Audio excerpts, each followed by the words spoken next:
Baiklah, saya akan menyajikan materi dari kelompok kami, yaitu kelompok 10. Pemberhentian sumber daya manusia. A. Pengertian pemberhentian.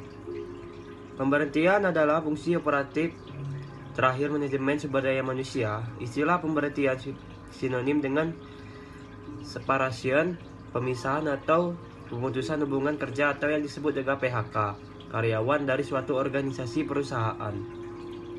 Fungsi pemberhentian telah diatur oleh undang-undang dan memberikan risiko bagi perusahaan maupun untuk karyawan yang bersangkutan.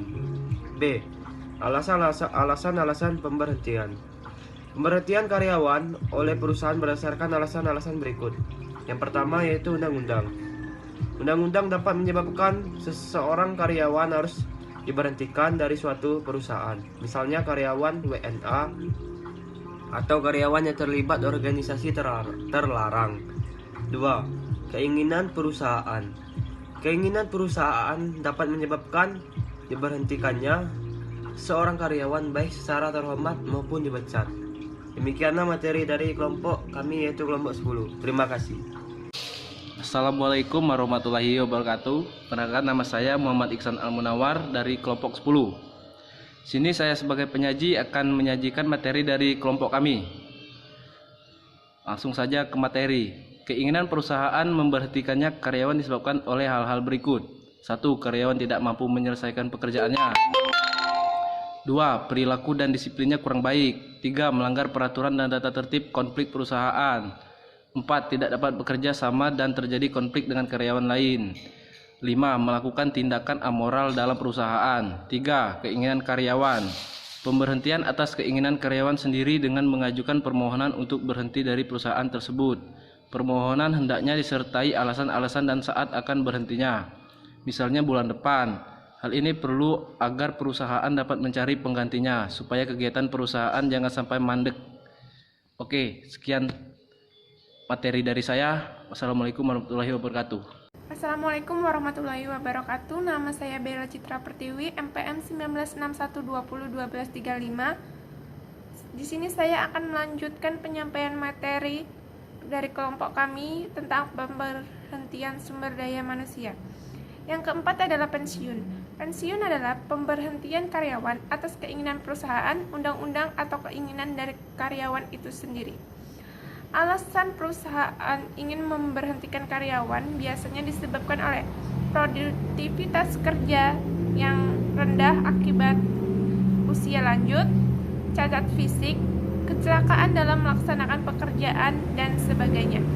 Sedangkan keinginan karyawan adalah pensiun atas permintaan karyawan itu sendiri dengan mengajukan surat permohonan setelah mencapai masa kerja tertentu dan permohonannya dikabulkan oleh perusahaan. 5. Kontrak kerja berakhir. Karyawan kontrak akan dilepas dan diberhentikan apabila kontrak kerjanya berakhir. Pemberhentian berdasarkan berakhirnya kontrak kerja tidak akan menimbulkan konsekuensi karena telah diatur terlebih dahulu dalam perjanjian saat penerimaan karyawan. 6. Kesehatan karyawan. Kesehatan karyawan dapat menjadi alasan untuk pemberhentian karyawan. Inisiatif pemberhentian bisa berdasarkan keinginan perusahaan atau keinginan dari karyawan itu sendiri. Yang ketujuh adalah meninggal dunia. Karyawan yang meninggal dunia secara otomatis putus hubungan kerja dengan perusahaannya. Jadi, perusahaan memberikan pesangon atau uang pensiun bagi keluarga yang ditinggalkan sesuai dengan peraturan yang ada. 8. Perusahaan dilikuidasi. Karyawan akan dilepas jika perusahaan dilikuidasi atau ditutup karena bangkrut. Bangkrutnya perusahaan harus berdasarkan ketentuan hukum yang berlaku. Sedang karyawan yang dilepas harus mendapat pesangon sesuai dengan ketentuan pemerintah. Selanjutnya adalah proses pemberhentian. Proses pemecatan karyawan harus menurut prosedur seperti 1. Musyawarah karyawan dengan pimpinan perusahaan. Harus ada musyawarah antara keduanya. Kedua, musyawarah pimpinan serikat buruh dengan pimpinan perusahaan. 3. Musyawarah pimpinan serikat buruh, pimpinan perusahaan, dan P4D. 4. Musyawarah pimpinan serikat buruh, pimpinan perusahaan, dan P4P. Dan yang terakhir adalah pemutusan berdasarkan keputusan pengadilan negeri. Assalamualaikum warahmatullahi wabarakatuh. Perkenalkan, nama saya Novia. Saya dari kelompok 9 ingin bertanya kepada kelompok 10. Pertanyaannya adalah, apa perlindungan bagi tenaga kerja apabila terjadi pemutusan hubungan kerja secara sepihak? Itu saja pertanyaan dari saya. Saya akhiri. Wassalamualaikum warahmatullahi wabarakatuh. Assalamualaikum warahmatullahi wabarakatuh. Perkenalkan, nama saya Muhammad Reza Palepi. NPM saya 1961-2011-85. Baiklah, saya akan bertanya kepada kelompok 10. Coba Anda jelaskan secara singkat apa itu pesangon, pembayaran jasa, pembayaran hak kompensasi, dan pembayaran atas perpisahan. Mungkin itu saja pertanyaan dari saya. Assalamualaikum warahmatullahi wabarakatuh. Assalamualaikum warahmatullahi wabarakatuh. Perkenalkan, nama saya Pemi Valentina, MPM 1961-20-12-02. Saya di sini dari perwakilan kelompok 9 ingin bertanya kepada kelompok 10. Ada berapa jenis pemberhentian karyawan di Indonesia? Sebutkan dan jelaskan. Itulah pertanyaan dari saya. Assalamualaikum warahmatullahi wabarakatuh. Assalamualaikum warahmatullahi wabarakatuh. Perkenalkan, nama saya Iksan Fadilah, NPM 1961-2012-06. Saya dari kelompok 9. Saya ingin bertanya mengenai materi tentang pemberhentian sumber daya alam. Pertanyaan saya adalah, bagaimana pengaruh kepemimpinan terhadap tingkat pemberhentian? Sekian, terima kasih. Wassalamualaikum warahmatullahi wabarakatuh. Assalamualaikum warahmatullahi wabarakatuh. Perkenalkan, nama saya Rekni Yadi dari kelompok 9 ingin bertanya kepada kelompok 10. Menurut kalian, bagaimana jika sebuah perusahaan mengeluarkan salah satu pegawai tanpa mengikuti syarat ketentuan dan uang pesangon tidak diberikan oleh karyawan tersebut? Itulah pertanyaan saya dari kelompok 9.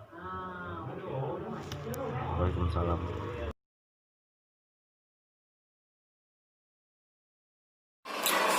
Nama saya Doniat Lenur, NPM 1961-2012. Ingin menjawab pertanyaan dari Novia. Berdasarkan pasal 178 ayat 1 Undang-Undang Ketenagakerjaan, apabila perusahaan melakukan PHK sepihak atau sewenang-wenangnya, maka langkah yang dapat ditempuh kerja atau karyawan adalah dengan melaporkan perusahaan kepada instansi ketenagakerjaan pemerintah kabupaten atau kota, pemerintah provinsi, dan pemerintah pusat yang notabene merupakan pengawas ketenagakerjaan. Dan apabila tetap tidak menemukan penyelesaian yang baik, barulah kemudian pekerja atau karyawan dapat menempuh langkah dengan memperkarakan PHK sepihak ke pengadilan hubungan instansial sebagaimana diatur dalam Undang-Undang Nomor 2 tahun 1004 tentang penyelesaian perselisihan hubungan industrial atau PPHI. Terima kasih. Perkenalkan, nama saya Zainal Mutakin, NPM saya 1961-20-12-22. Saya perwakilan dari kelompok 10 ingin menjawab pertanyaan dari Muhammad Reza Pelepi, yaitu jelaskan pengertian pesangon, pembayar jasa, pembayaran hak kompensasi, dan pembayaran atas perpisahan. Saya akan menjelaskannya. Yang pertama yaitu pesangon. Pesangon adalah uang yang dibayarkan oleh suatu perusahaan kepada karyawannya karena telah memutuskan hubungan kerja atau berakhirnya suatu hubungan kerja antara perusahaan dan karyawan. Yang kedua, pembayaran jasa. Sistem yang mencakup perangkat aturan, lembaga, dan mekanisme yang digunakan untuk melaksanakan pemindahan dana guna memenuhi suatu kewajiban yang timbul dari suatu kegiatan ekonomi, bisa berupa barang ataupun juga jasa. Sistem pembayaran merupakan sistem yang berkaitan dengan pemindahan sejumlah nilai uang dari satu pihak ke pihak lain. Yang ketiga, pembayaran hak kompensasi. Pembayaran hak kompensasi adalah pembayaran semua pendapatan yang bermutu uang, barang langsung atau tidak langsung yang diterima karyawan sebagai imbalan atas jasa yang diberikan kepada perusahaan. Yang terakhir adalah pembayaran atas perpisahan. Pembayaran atas perpisahan adalah pembayaran yang dilakukan perusahaan dengan karyawan dalam hal gaji, ingin cuti tahunan yang belum sempat diambil atau belum gugur. Hal-hal lain yang ditetapkan dalam perjanjian kerja, peraturan perusahaan, atau perjanjian kerja bersama. Itulah jawaban dari perwakilan dari kelompok 10. Saya ucapkan terima kasih. Assalamualaikum warahmatullahi wabarakatuh. Perkenalkan, nama saya Agung Mulyana, NPM 1961 20 12 33. Baiklah, saya akan menjawab pertanyaan dari Femi. Ada berapa jenis pemberhentian karyawan di Indonesia? 1. Pemberhentian tanpa sebab. 2. Pemberhentian dengan sebab. Apa perbedaannya di antara keduanya? Yaitu perbedaannya adalah sebagai berikut. Pemberhentian tanpa sebab, karyawan diberhentikan karena terjadi merger, bangkrut, atau reorganisasi. Yang kedua, pemberhentian dengan sebab, karyawan diberhentikan akibat perilaku buruk atau pelanggaran kontrak kerja. Tak dapat bekerja selama lebih dari 6 bulan karena sengketa hukum, tak masuk kerja 5 hari berturut-turut tanpa alasan layak dan bukti cukup. Sekian dari saya, terima kasih. Assalamualaikum warahmatullahi wabarakatuh. Nama saya Yusan Peri, NPM 1961 20 12 32 dari kelompok 10. Baiklah, di sini saya ingin menjawab pertanyaan dari kelompok 9 dari Iksan Fadilah. Pertanyaannya, bagaimana pengaruh kepemimpinan terhadap tingkat pemberhentian? Baiklah, saya ingin menjawab. Kepemimpinan mempunyai pengaruh yang sangat besar terhadap kinerja karyawan.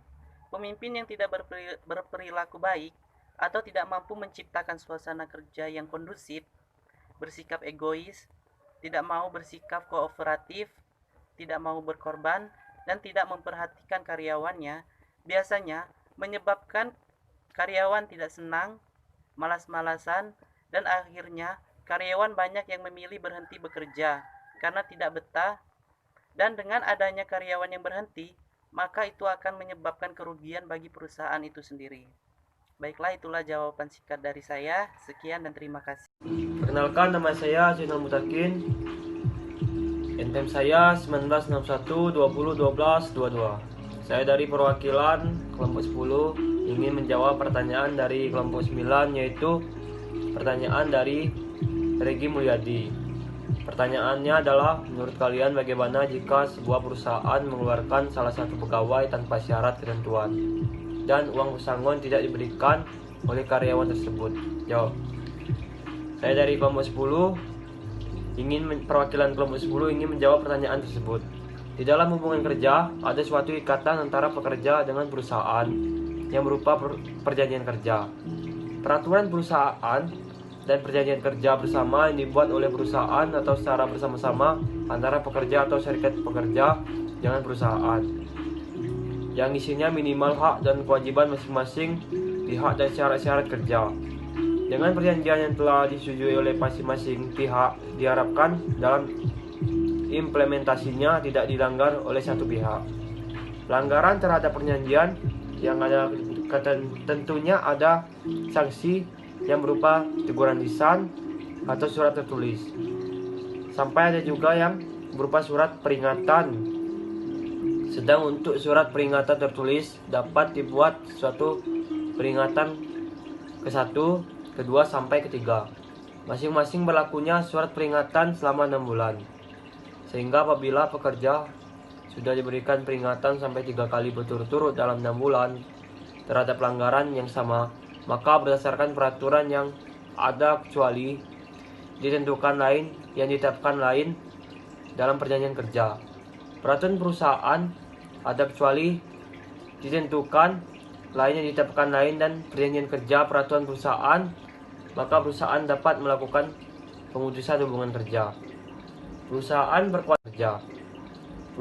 berkewajiban memberikan uang pesangon satu dari ketentuan, uang penghargaan masa kerja 1 kali ketentuan, dan uang pengganti hak yang besarnya ditentukan dalam peraturan yang ada. Pemberian uang pesangon hanya 10% dari gaji mereka. Sekian dari saya. Saya ucapkan terima kasih.